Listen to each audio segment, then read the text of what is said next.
বউ, ও বউ, কই গো তুমি? খেতে দাও কিছু।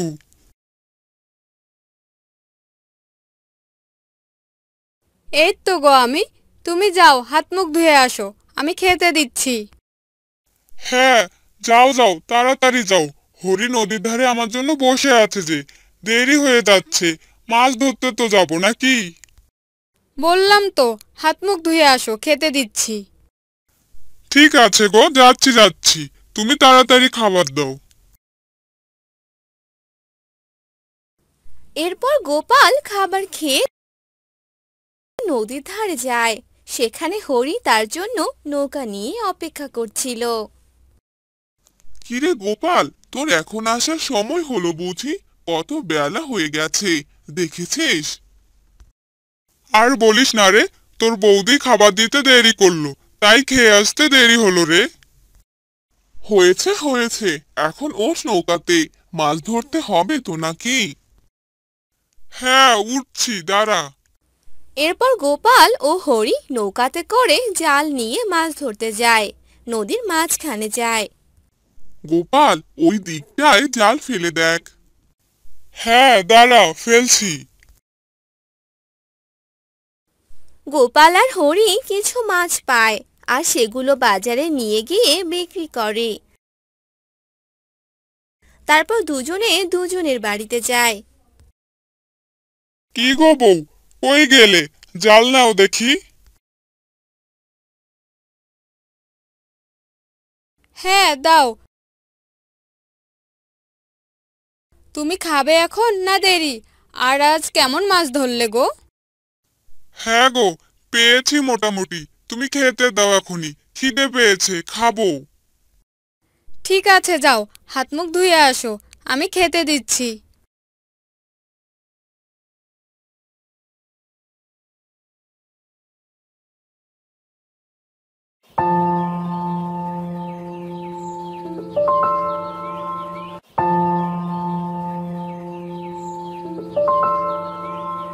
বউ, তাড়াতাড়ি জালটা দাও দেখি।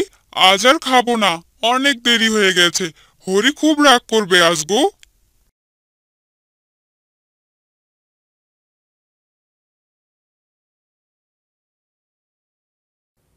আরে একটু খেয়ে যাও। না বউ, এসে খাবো, গেলাম আমি।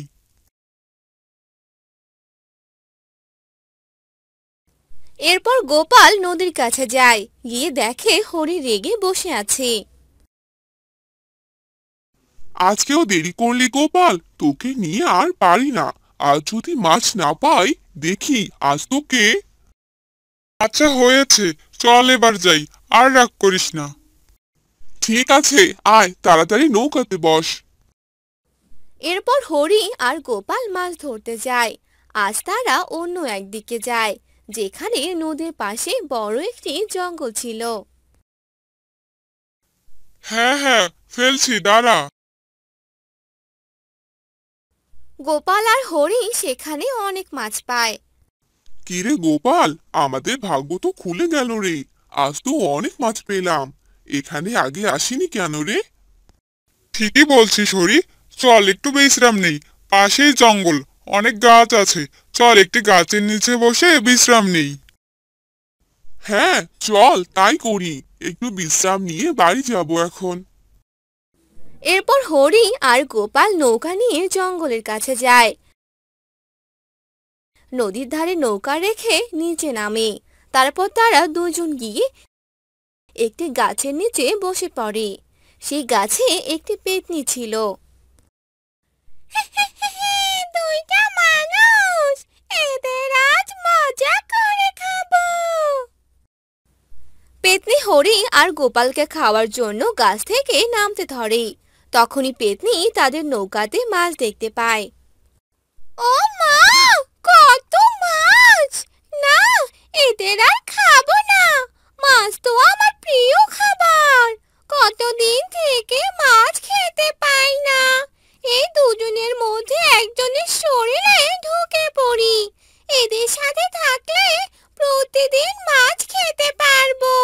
দেখে তো মনে হচ্ছে প্রতিদিন মাছ ধরে এরা। গোপাল আর হরি ওঠে চলে আসার জন্য। তখন পেতনি গোপালের শরীরে ঢুকে পড়ে, গোপালকে নিজের বশে করে নেয়।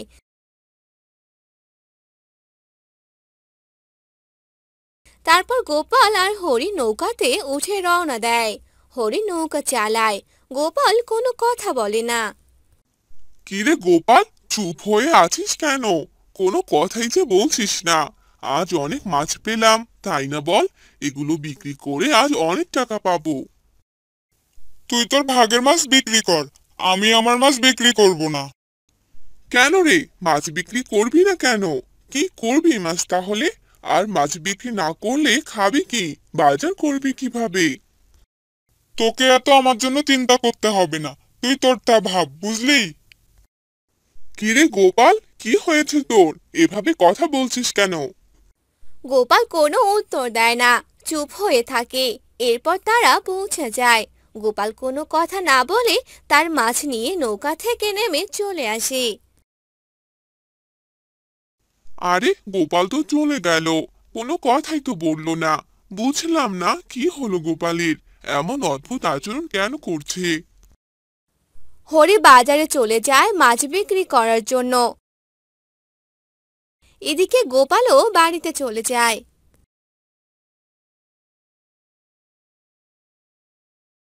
কি গো, মাছ বাজারে বিক্রি করনি? আজ বাড়িতে নিয়ে এলে যে?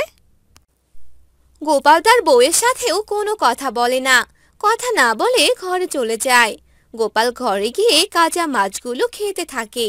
এসব করছিল গোপালের ভিতরে থাকা পেতনিটা।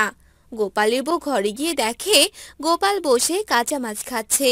এসব দেখে গোপালের বউ তো অবাক হয়ে যায়। এ কি করছো তুমি গো? কাঁচা মাছ খাচ্ছ কেন তুমি?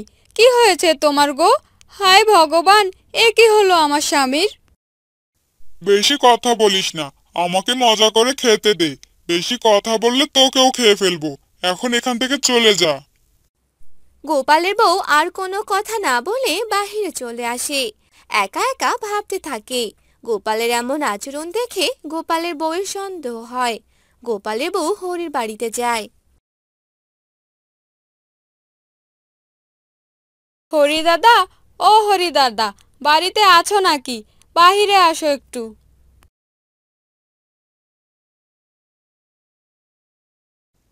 বৌদি, কি হয়েছে? গোপাল দাদা ঠিক আছে তো? আজ খুব অদ্ভুত ব্যবহার করলো। হঠাৎ কি যে হলো গোপাল দাদার? হ্যাঁ, তোমার গোপাল দাদাকে নিয়েই কথা বলতে এলাম। তোমার গোপাল দাদা তো অদ্ভুত আচরণ করছে বাড়িতেও। কেন, কি করেছে দাদা বাড়িতে? গোপালের বউ হরিকে সব বলে দেয়। হরি দাদা, আজ কি কিছু হয়েছিল? তোমরা কি কোথাও গিয়েছিলে? আমাকে বলো তো একটু। তেমন কিছু তো হয়নি বৌদি, তবে আজ আমরা একটু অন্যদিকে মাছ ধরতে গিয়েছিলাম। নদীর পাশেই একটা জঙ্গল ছিল। আমরা মাছ মেরে ওই জঙ্গলে একটু গাছের নিচে বসে বিশ্রাম নিয়েছিলাম। আমার মনে হচ্ছে তোমার গোপাল দাদাকে পেতনি ধরেছে। নিশ্চয়ই ওই গাছে কোনো পেতনি ছিল। হ্যাঁ বৌদি, ঠিক বলেছেন। না হলে এমন অদ্ভুত আচরণ করার কারণ কি? আমাদের একজন তান্ত্রিকের কাছে যেতে হবে। বৌদি, আমাদের গ্রামের পাশেই শুনেছি এক তান্ত্রিক থাকে। চলুন তার কাছে যাই। হ্যাঁ, চলো তাহলে তার কাছেই যাই।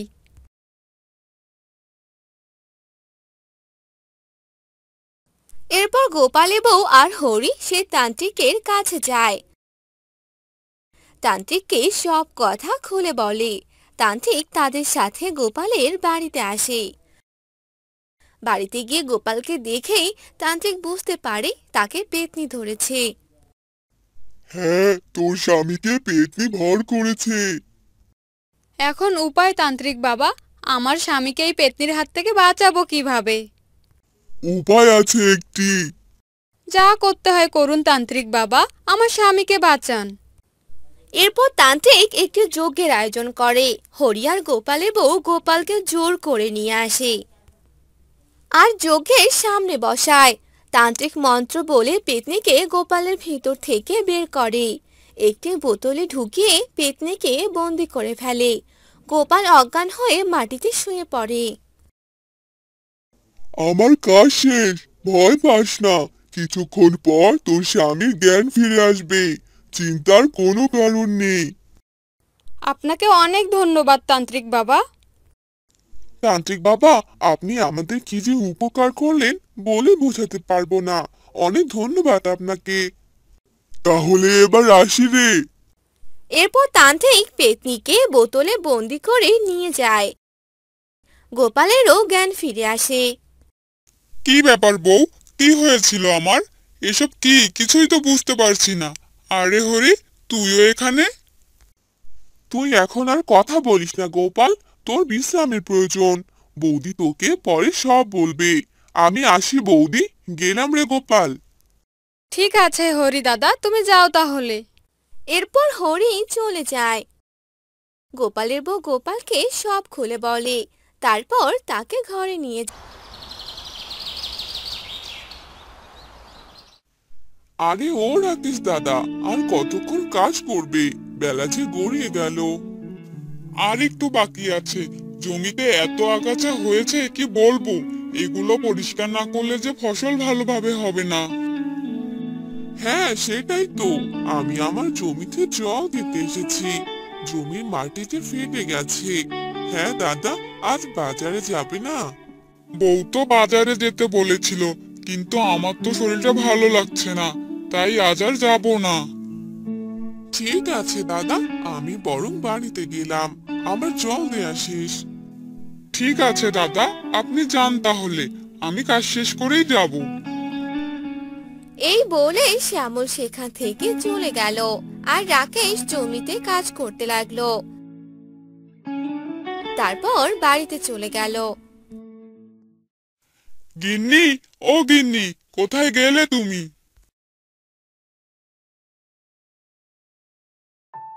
আরে কি হলো, এভাবে ডাকছো কেন? কি হয়েছে বলো। কত কাজ করে বাড়িতে এলাম, আর তুমি একটু জল নিয়ে আসবে তা না। তুমি তো একাই কাজ করো, আর তো কেউ কাজ করে না তাই না? আমি তো বাড়িতে সারাদিন শুয়ে বসে থাকি। হয়েছে, এখন ঝগড়া না করে আমার জন্য একটু জল নিয়ে এসো।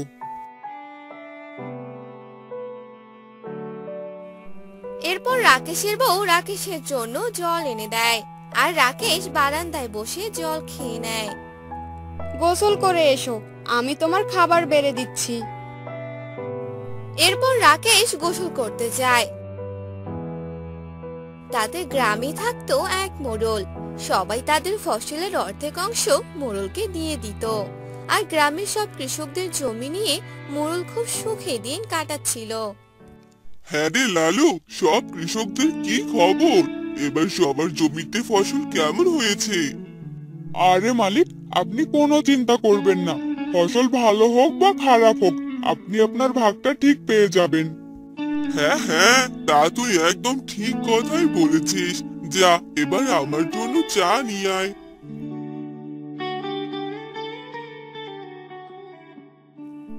এরপর লালু মোড়লের জন্য চা নিয়ে আসে। আর মোড়ল চা খেয়ে নেয়।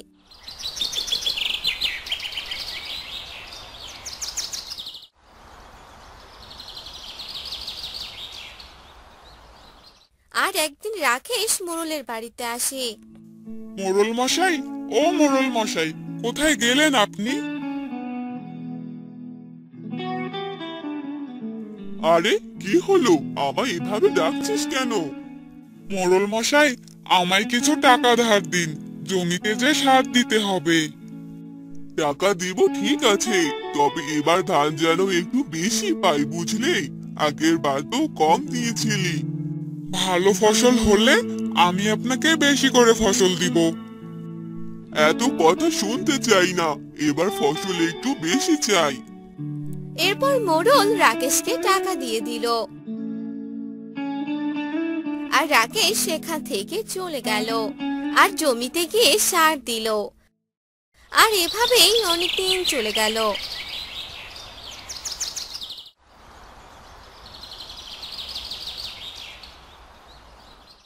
হায় ভগবান, এবার তো জমির ফসল একদম ভালো হয়নি। এবার কি হবে? মোড়ল মশাইকে আমি কি জবাব দিব? জমির এমন অবস্থা দেখে রাকেশ বাড়িতে চলে গেল। বাড়িতে গিয়ে বউকে ডাকতে লাগলো। গিন্নি, ও গিন্নি, এদিকে শুনে যাও। কি হয়েছে বলো, ডাকছো কেন? জমির অবস্থা তো ভীষণ খারাপ।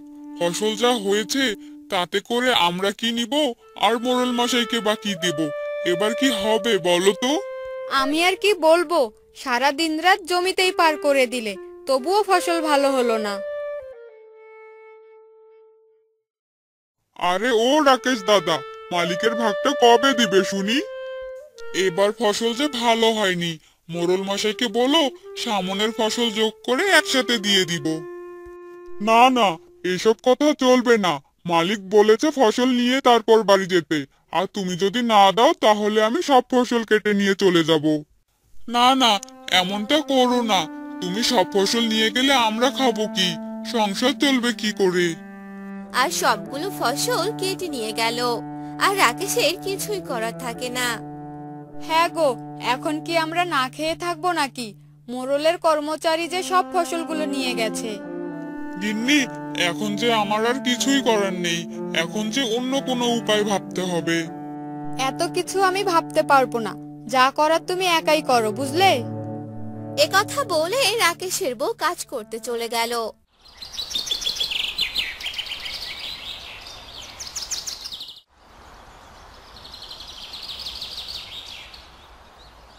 পরদিন সকালে রাকেশের বউ রান্না করতে যাবে, কিন্তু বাড়িতে কোনো বাজার না থাকায় সে বলতে থাকে। কি গো, আমি কি রান্না করব শুনি? বাড়িতে যে কোনো বাজার নেই। তুমি বরং বাগান থেকে কয়টা কচু উঠিয়ে নিয়ে এসো। কথা শুনে রাকেশের বউ বাগান থেকে কিছু কচু উঠিয়ে নিল আর সেগুলো রান্না করলো। মারে, আমায় কিছু খেতে দে তো। অনেক দূর থেকে হেঁটে এলাম, অনেক যে খিদে লেগেছে। হ্যাঁ বুড়িমা, বসে পড়ুন, আজ কচু রান্না করেছি, খেয়ে নিন। এরপর তারা সবাই একসাথে খাবার খেয়ে নিল। খাওয়া শেষ করে সেই বুড়ি বলতে থাকে, কচুগুলো খেতে তো অনেক স্বাদ। তোরা কি এই কচুগুলো চাষ করেছিস? না গো বুড়িমা, বাগানে দু একটা গাছ হয়েছে, সেখান থেকে তুলে এনেছি। তোরা তো এই কচুগুলো চাষ করতে পারিস, তারপর এগুলো বিক্রি করলে অনেক টাকা পাবি, বুঝলি? কিন্তু বুড়িমা, কোথায় চাষ করব এই কচু? জায়গা না থাকলে ঘরের মেঝে কচু চাষ কর, কাজে লাগবে। এবার আমি আসি। কথা বলে সেই বুড়ি চলে গেল। আর রাকেশের বউ বাহির থেকে কচু তুলে ঘরের মেঝেতে রোপণ করে দিল। কিছুক্ষণ পর রাকেশ ঘরে এলো। আরে এ কি, তুমি কি করছো? ঘরের মেঝেতে এই কচুগুলো রোপণ করছো কেন? আরে, আমি ঘরের মেঝেতে কচু চাষ করব, তারপর এগুলো বাজারে বিক্রি করব। এগুলো করে লাভ কি? তুমি শুধু দেখে যাও কি হয়। এভাবেই অনেকদিন চলে যায়।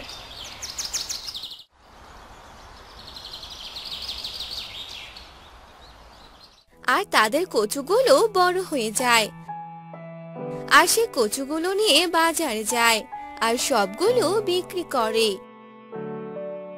তারপর বাড়িতে চলে আসে। গিন্নি, এই দেখো তোমার বুদ্ধির ফল। কি হয়েছে গো? আমি কচুগুলো বিক্রি করে অনেক টাকা পেয়েছি। তাই নাকি গো?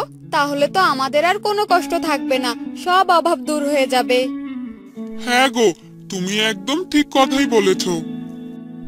এরপর থেকে তারা ঘরের মেঝেতে কচু চাষ করে সুখে দিন কাটাতে লাগলো।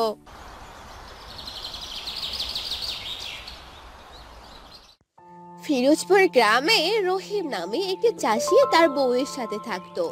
রহিম খুব গরিব ছিল, চাষাবাদ করে সে সংসার চালাতো। রহিমের বউ সুমি অনেক বদরাগী প্রকৃতির ছিল। রহিমের কষ্ট একটুও বোঝার চেষ্টা করতো না।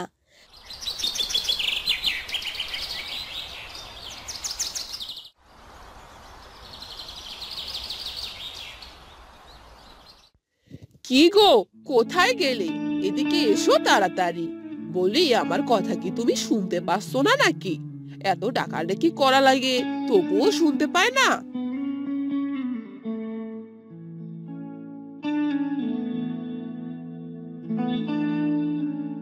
হ্যাঁ বলো, কি হয়েছে? এভাবে ডাকছো কেন? আমার তো দেখি কানের 12টা বাজিয়ে দিলে। এভাবে কি কেউ ডাকে? কানের পোকা নড়িয়ে দিলে একদম। বলি, ডাকছি কি আর সাধেই? কোনো দরকার আছে জন্যই তো ডাকছি। ঘরে কোনো বাজার নেই। বলি, কি রান্না করব? এভাবে আর কতদিন চলবে? এভাবে চললে তো আমাদের না খেয়ে মরতে হবে। এই যে আবার শুরু হয়ে গেল। রোজ রোজ আর এরকম কথা শুনতে ভালো লাগে না। প্রতিদিনই একই কথা শুনতে হয়। দু একদিন একটু ভালো মন্দ না খেলে হয় না তোমার? এই চাষাবাদ করে যা কিছু পাই তা দিয়ে তো রোজ রোজ এত বাজার করা সম্ভব না।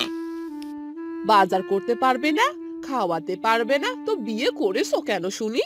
কে বলেছিল বিয়ে করতে?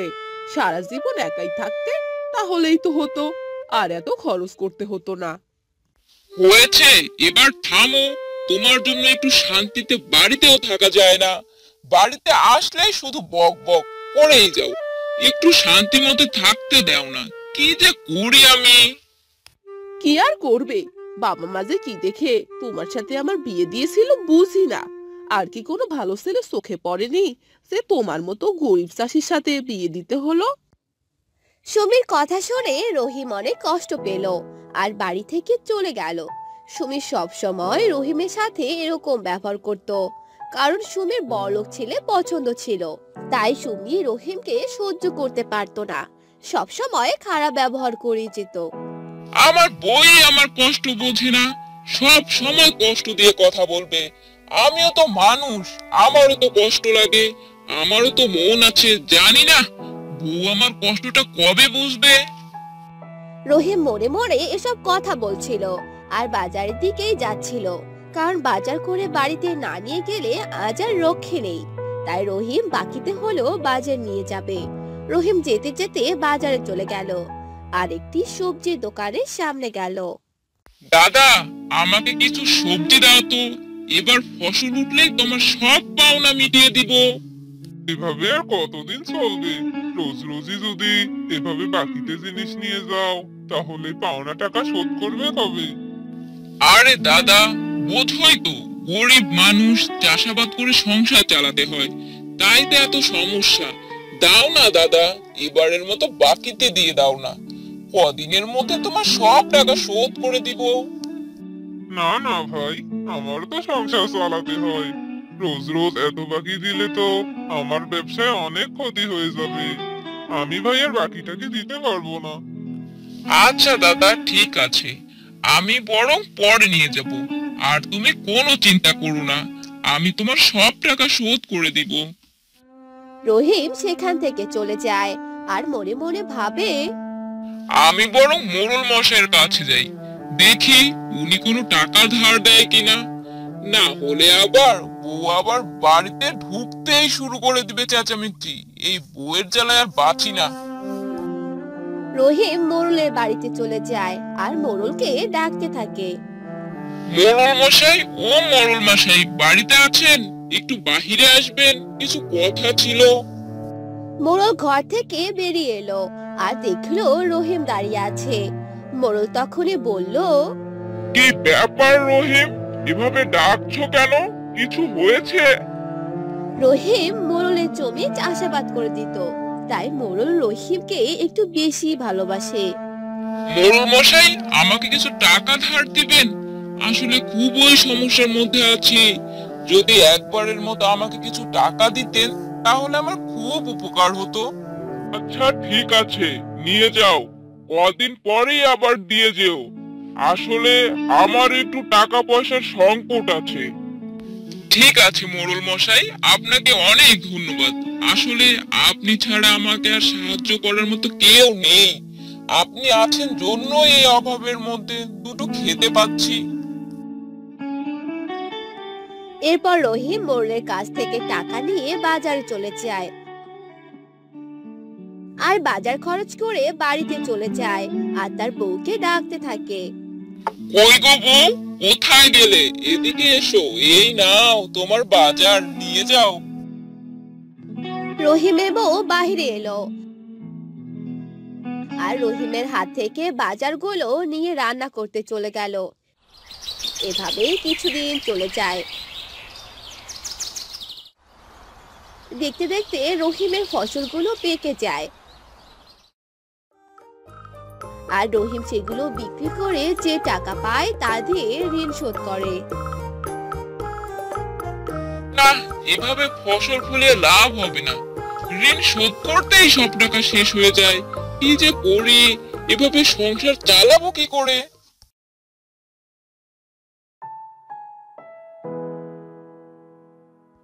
কি গো, সব ফসল তো বিক্রি করে এলে, কত টাকা লাভ হলো শুনি? কি আর লাভ হবে বউ, যা টাকা পাই সব তো ঋণ শোধ করতেই শেষ হয়ে যায়। বলি, এভাবে সংসার চলবে কি করে শুনি? সারাটা মাস চলবে কি করে? চাষাবাদ করো ভালো কথা, কিন্তু এত কম আবাদ করলে তো আমাদের না খেয়ে মরতে হবে। কি আর করবো বউ, গরিব মানুষ, চাষাবাদ করার জন্য তো জমি লাগবেই নাকি? আমার তো নিজের কোনো জমি নেই, মানুষের জমিতে চাষাবাদ করে যা টাকা পাই তা দিয়ে কি হয় বলো? এভাবেই কিছুদিন যায়।